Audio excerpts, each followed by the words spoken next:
श्री राधा कृष्णाभ्याम नमः। सभी भक्तजनों को राधे राधे। आज हम श्री गर्ग संहिता में श्री मथुरा खंड के अंतर्गत 18वां अध्याय गोपियों के उद्गार तथा उनसे विदा लेकर उद्धव का मथुरा को लौटना की कथा करेंगे। बरहिष्मतिपुरी की गोपियों ने कहा, अहो, प्रलय के समुद्र में वराह रूपधारी महात्मा श्री हरि ने कृपा पूर्वक जिसका उद्धार किया था, उसी पृथ्वी को मारने के लिए आदिराज पृथु के रूप में वे उसके पीछे दौड़े। दयालु होकर भी वे निर्दयता के लिए उद्यत हो गए।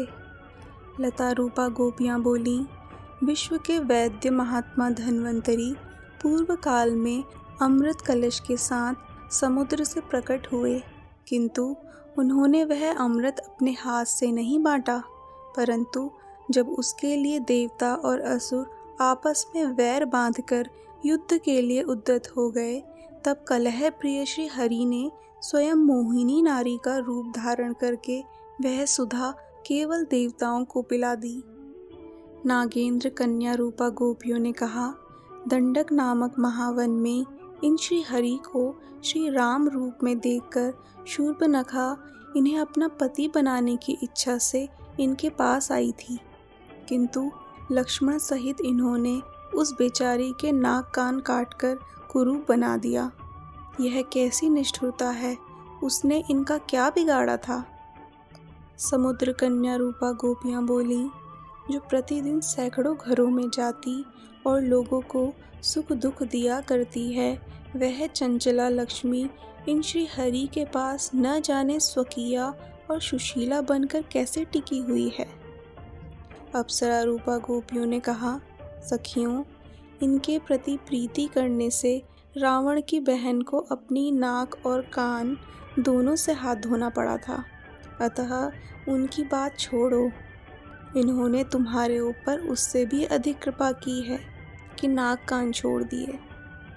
दिव्य रूपा गोपियाँ बोली, ये राजा बलि से बलि लेकर सर्वेश्वर हैं और उन्हें बांध कर भी दयालु हैं। मुक्ति के नाथ होकर भी इन्होंने अपने भक्त बलि को नीचे सुतल लोक में फेंक दिया। इनकी कथा से आश्चर्य होता है। अदिव्या गोपियों ने कहा, पूर्व काल में शत्रुपा के साथ मनुष्य शांत भाव से तपस्या करते थे। उस समय दैत्यों ने उन्हें बहुत बाधा पहुंचाई। तत्पश्चात उन दयानिधि श्री हरि ने आकर उनकी रक्षा की, अर्थात पहले दुख देना और पीछे आंसू पोंछना इनका स्वभाव है। सत्ववृत्ति रूपा गोपियाँ बोली, भक्त ध्रुव और प्रहलाद ने पहले बहुत कष्ट पाया, तदनंतर उन्होंने कृपा पूर्वक उनकी रक्षा की। हमारे ये दीन वत्सल प्रभु पहले किसी की रक्षा नहीं करते, कष्ट भुगताने के बाद ही करते हैं।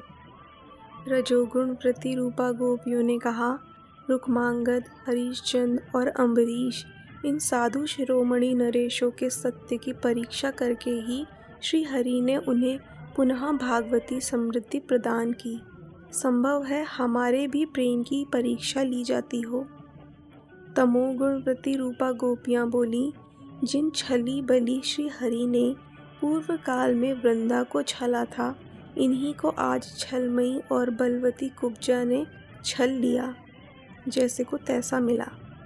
कटार या कृपाणिका एक ही ओर से टेढ़ी होती है, तथापि बहुत से लोगों का घात करती है।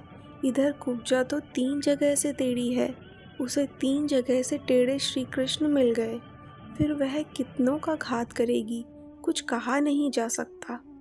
श्री कृष्ण की राह देखते देखते हमारी आंखें बहुत दुखने लगी हैं और उनके आने की अवधि वामन के पाद विक्षेप की तरह बढ़ती ही जाती है। इस माधव मास में माधव के बिना हमारे शरीर का चमड़ा पीला पड़ गया, हमारी गति में शिथिलता आ गई, पांव थक गए और मन अत्यंत उद्भ्रांत हो गया है। हा देव, किस समय हम सब ऊषः काल में सौत के हार के चिन्ह से चिन्हित होकर आए हुए नंद नंदन को देखेंगी। नारद जी कहते हैं, राजन, इस प्रकार श्री कृष्ण का चिंतन करती हुई प्रेम विह्वला गोपियाँ उत्कंठित हो रोने लगीं और मूर्छित हो पृथ्वी पर गिर पड़ीं। तब पृथक पृथक सबको आश्वासन दे नीति निपुण वचनों द्वारा सब गोपियों को समझा बुझाकर उद्धव ने श्री राधा से कहा।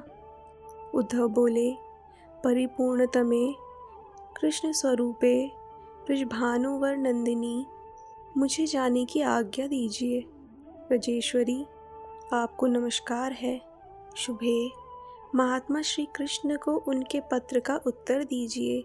उसके द्वारा शीघ्र ही उनके चरणों में प्रणाम करके मैं उन्हें आपके पास ले आऊँगा। श्री नारद जी कहते हैं, राजन, तदनंतर राधा तुरंत ही लेखनी और मसी पात्र लेकर समाचार का चिंतन करने लगी। तब तक उनके नेत्रों से अश्रु वर्षा होने लगी।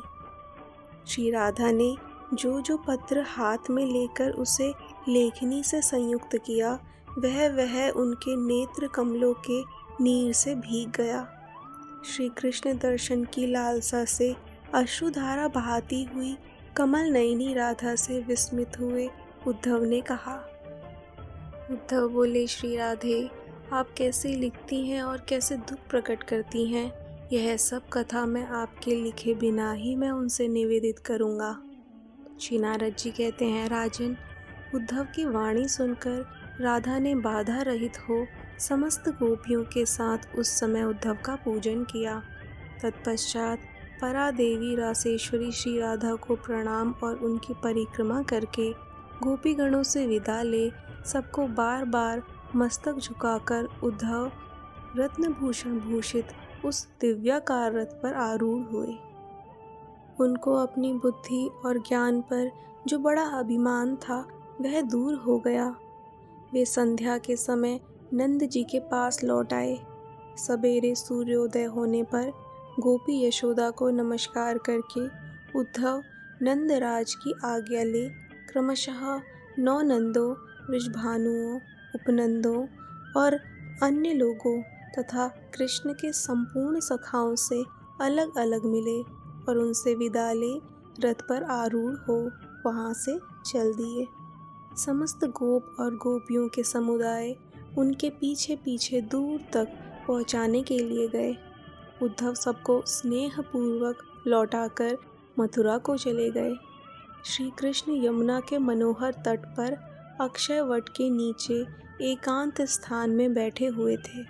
वहाँ उनको प्रणाम और उनकी परिक्रमा करके बुद्धिमानों में श्रेष्ठ उद्धव नेत्र कमलों से आंसू बहाते हुए प्रेम गदगद वाणी में बोले।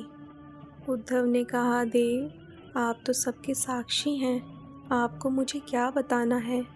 आप राधिका और गोपियों का कल्याण कीजिए, उन्हें दर्शन दीजिए। मैं देव देवेश्वर श्री कृष्ण को तुम्हारे पास ले आऊँगा, ऐसी बात मैंने उनसे कही है। कृपानिधे, मेरे इस वचन की रक्षा कीजिए। भक्तों के परमेश्वर, जैसे आपने प्रहलाद और रुक्मांगद की, बलि और खट्वांग की तथा अम्बरीश और ध्रुव की प्रतिज्ञा रखी है, उसी प्रकार मेरी की हुई प्रतिज्ञा की भी रक्षा कीजिए। इस प्रकार श्री गर्ग संहिता में श्री मथुरा खंड के अंतर्गत नारद बहुलाश्व संवाद में गोपियों के वचन तथा उद्धव का मथुरा लौट जाना नामक 18वां अध्याय पूरा हुआ। जय जय श्री राधे कृष्ण।